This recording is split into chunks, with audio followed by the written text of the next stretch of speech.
to the Tennis IQ podcast. I'm Brian Lomax. And I'm Josh Berger. And in today's episode, we are discussing the 2025 US Open, and we will be discussing some different themes on relating to the mental side of the game and sports psychology that came up both in the finals, and some different points during the tournament that we picked up on the men's side. Carlos Alcaraz won his sixth major, defeating Jannik Sinner, and on the women's side, Aryna Sabalenka defeated Amanda Anisimova. And I think there's a lot of themes on both sides that we'll dive into. And yeah, wanted to see if there was a particular place that you think it might make sense to start with, or maybe a particular theme during the tournament that caught your eye. I think a theme maybe that jumps out that is common between Sabalenka and Alcaraz. Alcaraz, after losing that Wimbledon final to Sinner, obviously disappointed. He and his team went back and studied that match, and probably also some past matches with Jannik. And then they designed like a training block for Carlos to get better and learn to deal with the Sinner game style. So that's great. Like, he didn't have any reservations about going back and looking at a difficult loss. So if we contrast that with Sabalenka, she had some disappointing losses in Australia and in Paris, and you could say probably at Wimbledon as well. And she noted that her approach to especially Australia and Paris was to just kind of blow it off and not even want to go look at it. But after her performance in Wimbledon, she decided that maybe I need to go back and look at this and see what's going on. And so I thought just the idea of, should we go back and look at difficult matches versus just dismissing it out of hand, just a bad day or something else. Because when she did go back, she came up with something that needed to be improved on her end. And I think we would agree that she probably picked the right theme. So she noted that in Melbourne and in Paris, she let her emotions get the best of her, right? To be clear, she's an emotional player. She kind of lives on that edge of, too much. But in those matches, she went over that line. She went over the edge, and it made things a lot more difficult for her. And I would say the same thing happened against Anisimova, maybe in a different way. Anisimova, I think, kind of overwhelmed her with her aggressive play. So again, it was an emotional thing. So her message to herself going into the Open was, be more in control of your emotions. Don't lose matches because you lost control. You could say that she lost in Melbourne and Paris because she lost. She lost control. And I think even though during this tournament, you still see her gesturing and so forth, she is managing to stop that chatter and then get into getting focused for the next point. So she built up some, I think, good perspectives about, you can always play better, or you can always play well on the next point. It doesn't have to carry through. And so the theme is really be able to study these losses. This is, as we've said many times, Josh, this is not about who you are in the moment. This is about who you're becoming. And so to go back and look at something that was, maybe a tough loss doesn't mean you're a bad player. Learn from it, put it into practice, become better. And that's what both of them did. They both ended up studying some difficult losses, putting some things into practice, and then they were better here. So I thought that was a good theme for people to think about in their own tennis careers. Don't be afraid to take a look at a loss, even if it feels painful. Can we just sort of separate ourselves from that emotion and take it as data that this is going to help me be better in the future? Yeah, I think that's a really good way to think about it. And I know she talked about both from a performance standpoint in those losses, right? Learning, being willing to look back at, the Australian Open final and the French Open final and understand that, not that the other players didn't earn it, but in certain ways she beat herself, right? She when things got tough, she was too emotional and she made too many errors. And I know she also talked about how in the um, in the French Open final with Coco Gauff, when she made certain comments after the match, um, that I think she has apologized for, and felt that maybe didn't reflect her in the best way, and she got a lot of negative press over it. I think deservedly so. Talked about how that's not who she wants to be. That she learned from that situation. So it does seem like sort of a maturing process, a maturation process where she's now more willing to look back and learn from things. And yeah, it sounds like there was a big difference in terms of Wimbledon, where, okay, maybe in those, Australia and the French Open at first, she didn't want to look at it. Right. And then more recently was willing to look at, okay, well, what actually happened at Wimbledon? Can I learn from it? Can I learn from that? Which was obviously most recent. And, and also from a behavioral standpoint, learn from what happened at the French. And I think, yeah, to me, it is a sign of growth that she's willing to learn from it, understand how she beat herself in some of those moments, and sort of vow to be better going forward. So I think I think it is really interesting. And when it comes to Alcaraz, I like that he, sort of designed that training block, that 15-day training block after that loss to Sinner, right? It's not like he lost that match and said, you know what, I don't even want to think about this guy. And I just want to get it out of my mind. Instead, it's like, no, there's almost an obsession there where I want to crack the code, or figure out this puzzle and figure out how I can beat him, because and we can talk more about this, but it really does feel like Sinner and Alcaraz have widened the gap from the rest of the field, right? I mean, if you can look at it in terms of points where the two of them are compared to Zverev, who's number 3, and the rest of the field, and just looking at the gap um, between them and everybody else. But also, I mean, they've won the last 8 majors, right? So they are by far and away the best too. So I think for Alcaraz to assume that he will be playing Sinner in many more big matches and finals going forward, and to really try to not tune out what happened in this last match that he lost, but really focus on it and learn from it, I think is really key. And I think now Sinner's doing the same thing. He's leaning into this loss, and he noted he felt like he was too predictable. Alcaraz didn't see it that way. Alcaraz is like, well, we've played each other so many times. I know him. Right. It's not that he's predictable, but Sinner felt like he was. And something that I like that he said in his press conference, and there was an article on ATPtour.com about this as well, is that he's willing to take some losses along the way in order to develop new tools and variety in order to handle Alcaraz, right? So just like Alcaraz spent time working on the Sinner game, now Sinner's going to spend some time working on decoding the Alcaraz puzzle. And it almost makes it seem, Josh, like these guys are, in a way, forging a partnership to make each other better. They continue to push and push and push. As you said, they've separated themselves. And so now they're using each other as a means of getting better. Similar to what Djokovic did with Nadal and Federer, or, 10 or 12 years ago, when he really jumped, 2011, 2012, when his game exploded. So I like the idea that he's saying, hey, I'm willing to lose some matches as I develop some new skills. You don't hear that often.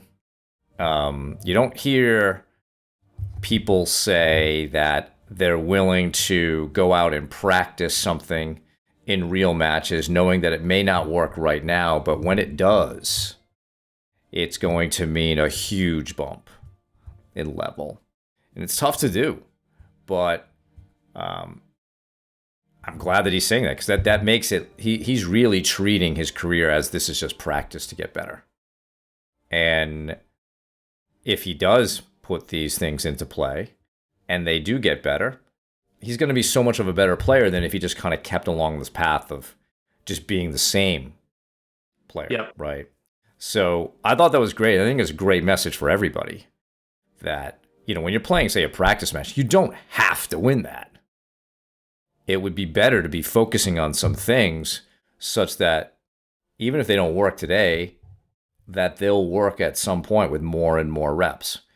I told a story of, a junior player that I worked with many years ago, Corey, and working on his kick serve and how he would go out there and play tournaments in New England and double fault games away and lose probably to kids he would normally beat if he just popped his serve in.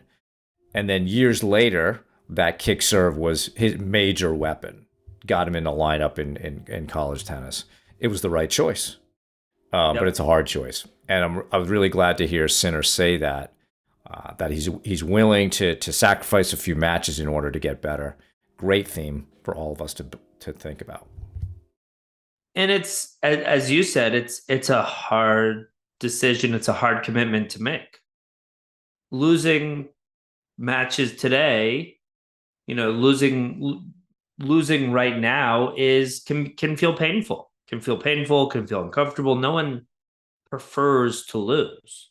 But I think the issue is that people avoid that. People are so focused on winning right now that they're not thinking long term in the same way that Sinner is, right? And Sinner is saying, hey, I know that long term I need to play in this different way. I need to play with more variety. I see what Alcaraz does with how he uses the drop shot and uses the slice and uses the fake drop shot slice and comes into net well and, all of the above.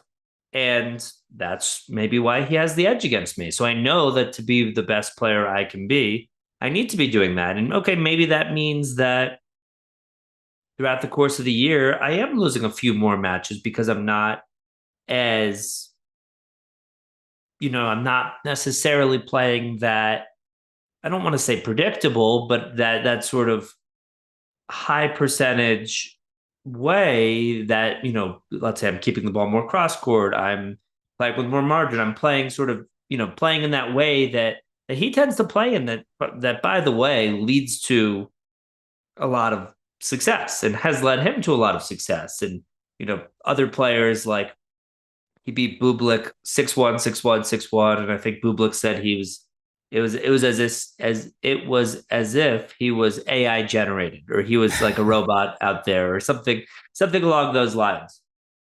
And he can be unbelievable. He can really be unbelievable. And he's been, I think, in many ways, the best and the most consistent player over the last 2 years. And I think a big reason for that is his high percentage style. He makes, in a very similar way to Djokovic, I would say, he makes very good decisions out there. There's not a lot of decision errors.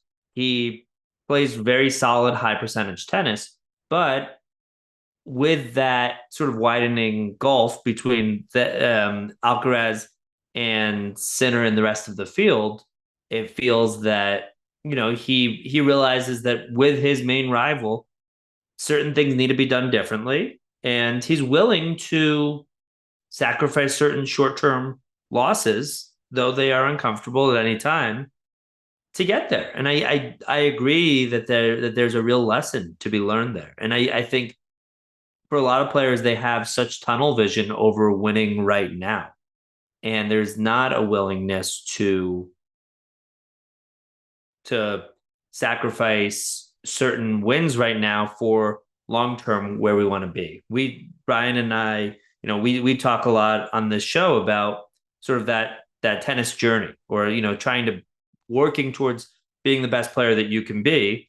And if it's all about winning right now, and if it's all about, okay, I'm going into this match and I want to play this way, but I'm really willing to play a very radically different way because it's all about winning right now, then I'm not practicing that A game. I'm not practicing the way that I want to play. I'm not practicing my best style because I'm so hyper focused on winning right now. And I think Sinner's long term approach is really important. And I think I think there is a learning, I think there is a lesson that everyone can and should take away from that.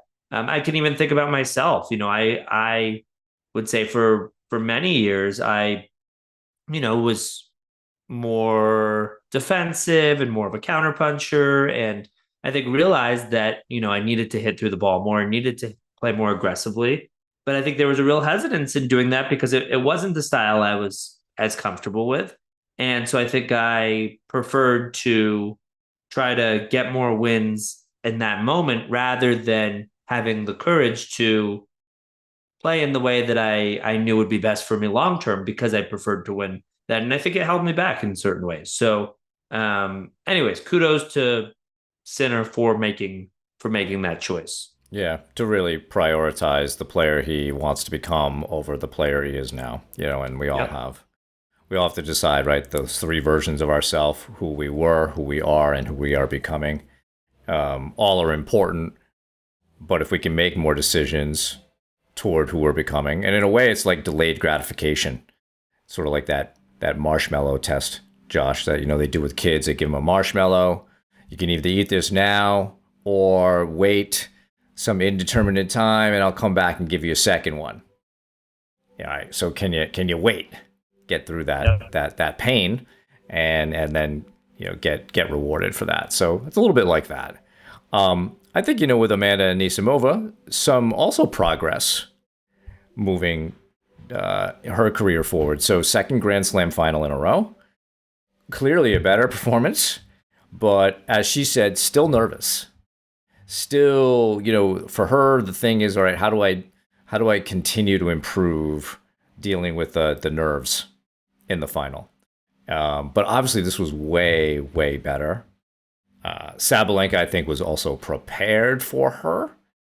But when they played at Wimbledon, Sabalenka noted that she sort of let Anisimova be the aggressor a little bit too much and take her out of her own game. And I don't think that was true in this match. But I think this is great that Amanda has followed up her Wimbledon final with another one, and getting playing Swiatek, completely different result. When she's not super nervous, she also has the perfect game to handle Iga. Right? I mean, Iga struggles with Sabalenka's power. It really struggles with Yelena Ostapenko's game, which is all about hitting huge flat shots, and obviously Anisimova is in that mold as well. So she's done it 2 times in a row. Let's see if she can continue to improve that form. But again, another player who is working on getting better and better and looking forward. So I think overall, there's a big theme here with all four of them is let's learn some lessons and let's apply them, and then let's be better, and let's keep it going. Keep learning.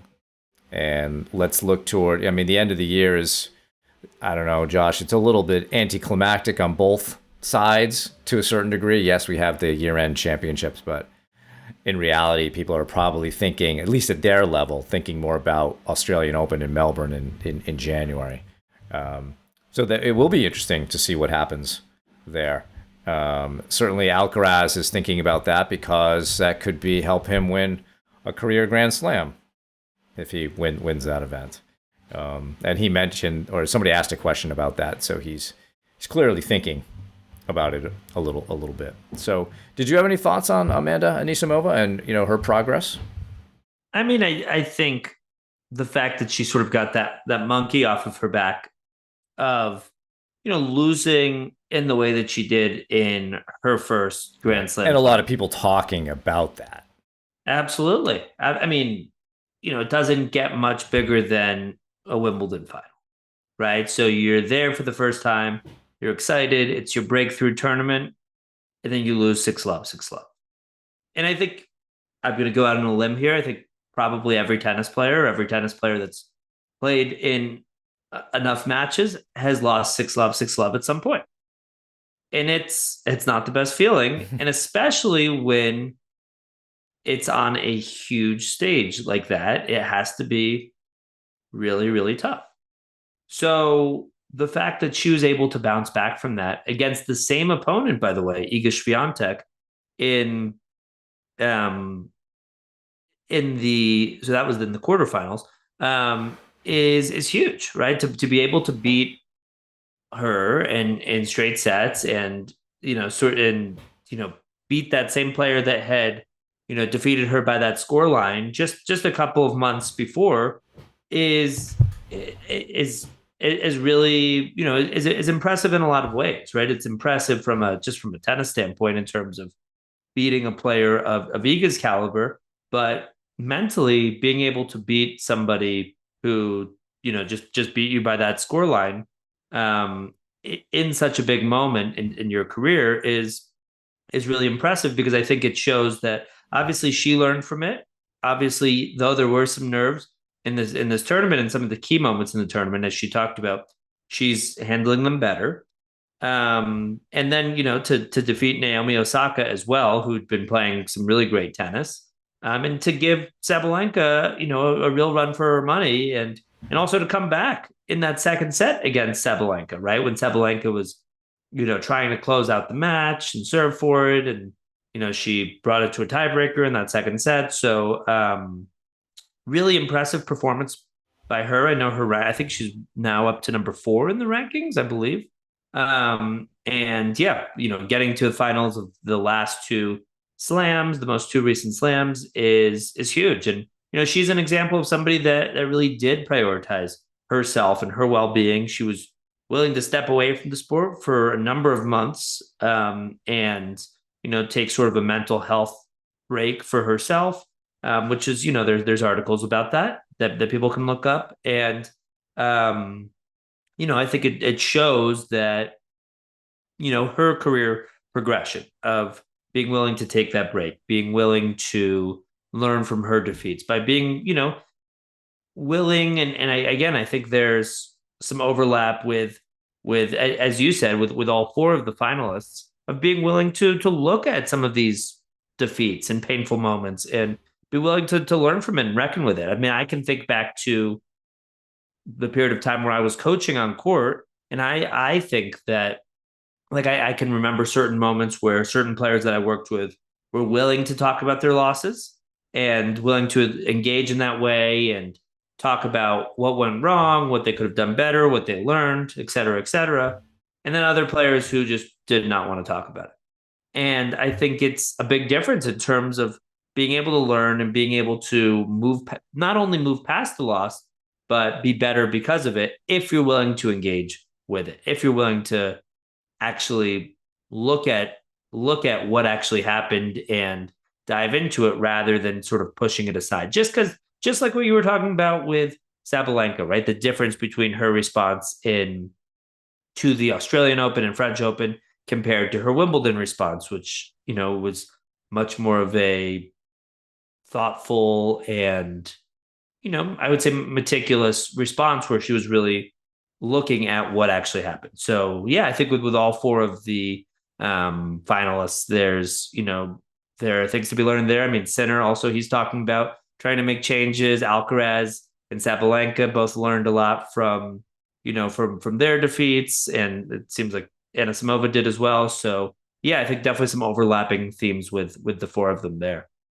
Just to follow up on Sabalenka, when we don't look at difficult losses, you're more apt to repeat the mistakes that you made in that loss. And that's exactly what happened. Imagine if she had decided to look at the Australian Open final earlier, before Paris, before Roland Garros.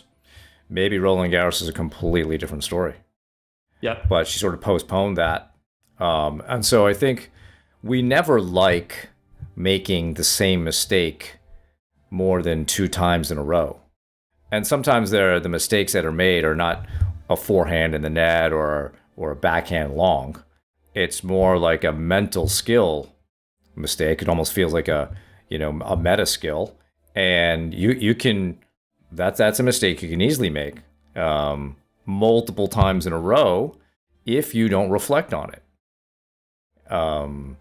And I think that's what she eventually came to realize. I think anybody who looks at their some of their tough losses and really understands the root cause of why maybe they lost that match versus versus the opponent really earning it. You don't want to make those mistakes again. I recall a match in which I lost a winnable match because I was playing too passively. I was just sort of waiting for the guy to make the mistake, and that is not going to do it. And I needed to be better, so I took that on and fixed it and decided I'm not going to play that way anymore. And I only could do that because I looked at the match and really understood the dynamic that led to me losing that match. So this, just between the four of them, is a great lesson in how to study your game, study the game, and apply those lessons onto the practice court and then onto the competition court, all in the service of making you a better player and a better competitor. Absolutely. Absolutely. So definitely things to be learned there. And yeah, you don't want to be making the same mistakes over and over again. You want to be able to learn from losses, even if that's tough and uncomfortable, right? But by taking a deliberate approach to that, and it may not be right after, right? Right after a match, and is often not the best time, 10 minutes after someone gets off the court, often not the best time to fully dive into it. And I know we've talked about this in past episodes with about tennis parenting, where sometimes, it's that car ride home. Somebody just had a loss, the parents and the kid are talking about it right after. And it can be a tough conversation, and it can often not be the most fruitful or productive conversation, right? So it often does take some time, right? So it's probably not immediately after, but maybe it's an hour later, maybe it's a few hours later, maybe it's the next day. But being willing to fully dive into what happened, analyze it, learn from it, I think is a skill, is a really, really important reflective skill to move on in the best possible way and to get data and information and learnings from what happened out there.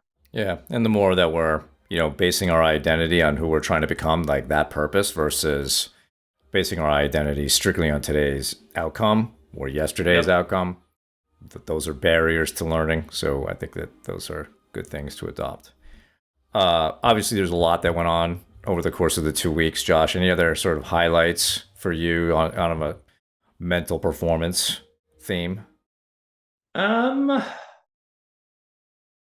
Well, I did attend the tournament, and I did see some of this up close, including a eventful, to say the least, Medvedev match, Daniil Medvedev and Benjamin Bonzi, which I'm sure many people either watched or watched the highlights of, where Bonzi was up 2-0 and actually had match point, and a photographer came out and he had a second serve coming up, but they gave Bonzi the first serve because of the disruption, and Medvedev successfully brought the crowd into it and sort of riled up the crowd as the ringleader, and the crowd, was booing the umpire, and it was, I think, a 6 or 7 minute delay before the next serve.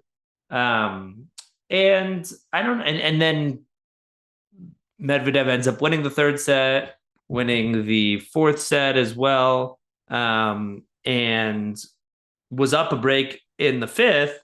Bonzi came back and then ended up winning in the fifth set. And, Medvedev is smashing his rackets, destroying his rackets, throwing his rackets into the crowd. ends up splitting with his coach, and I think at least one other member of his team afterwards. So definitely some takeaways there, I think, in terms of Bonzi's resilience after that tough moment in the third set, even though maybe it took some time to find a way to come back and win it. I think Medvedev, it's interesting where he won his one, the one slam that he won was at the US Open a few years ago. And he had that interesting relationship with the crowd there, sort of a love-hate relationship, almost being the villain in certain ways. And it seems like in that match, he actually did the same in certain ways where he sort of used the turbulence and of the match to his advantage and riled up the crowd and sort of as the ringleader in that moment. But it also seemed to kind of work against him when things turned in that fifth set and he maybe couldn't handle things emotionally. And again, people can go on YouTube and see some of the highlights or see the end result of that. But I think you brought up earlier Sabalenka sort of playing on that knife's edge, right? And sort of living on the edge in that sort of way. And I think there are other players that do that, right? And we don't have to necessarily call people out by name in that, but there are a number of players that live there and sort of play their matches there and deal with the ups and downs that every player goes through in that sort of way. And it's risky. It's risky, and it can lead to that utter collapse when, in certain moments. I think we saw that with Medvedev. I think, again, Sabalenka's experienced it and talked about it. And I think there's a lesson there in terms of, finding a more, I don't want to say, I mean, I guess you could say even keeled approach, or just finding a way to reset and play one point at a time and not carry those challenging emotions and those feelings of frustration and things like that into the next point, into the next game, into the next set, et cetera, et cetera. And can we, though we might feel annoyed or frustrated or upset, can we get better and better at putting it behind us and resetting and being present enough to fully focus on whatever's in front of us in that next point? So I think there are some other matches as well, but that match stood out partly because I was there, but I think I think there are definitely some teachable moments in that match. For sure. And if you contrast Medvedev's behavior with, say, how Alcaraz and Sinner conduct themselves on the court, when we're thinking about even keeled, it's really being kind of at an optimal zone of emotions. It's not like you can't be positive. It's not like you can't have a tiny bit of frustration, but it's like when you start getting super high and super low, then the match is a roller coaster emotionally. It is also physically and mentally exhausting, and you're less likely to have the physical and mental resources you need at the end of a match because you have essentially depleted yourself in both of those categories. So that's something we all can find. And, I think what you're talking about, Josh, is there an ability to let go of some of this stuff as you go along so you're not accumulating this emotional baggage? Because, mental breakdowns, especially at the pro level, it's not like one thing happens and they're done. It's an accumulation of all of these things, and then it blows up. And that's what you often will see with a player like Medvedev or anybody else who has a moment where they start smashing rackets.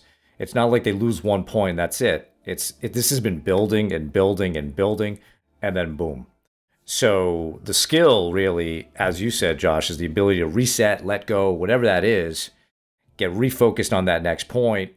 And even, I don't know that, Sabalenka is the ideal here in terms of her emotional control. But what she said about you always have the opportunity to play your best on the next point is 100% right.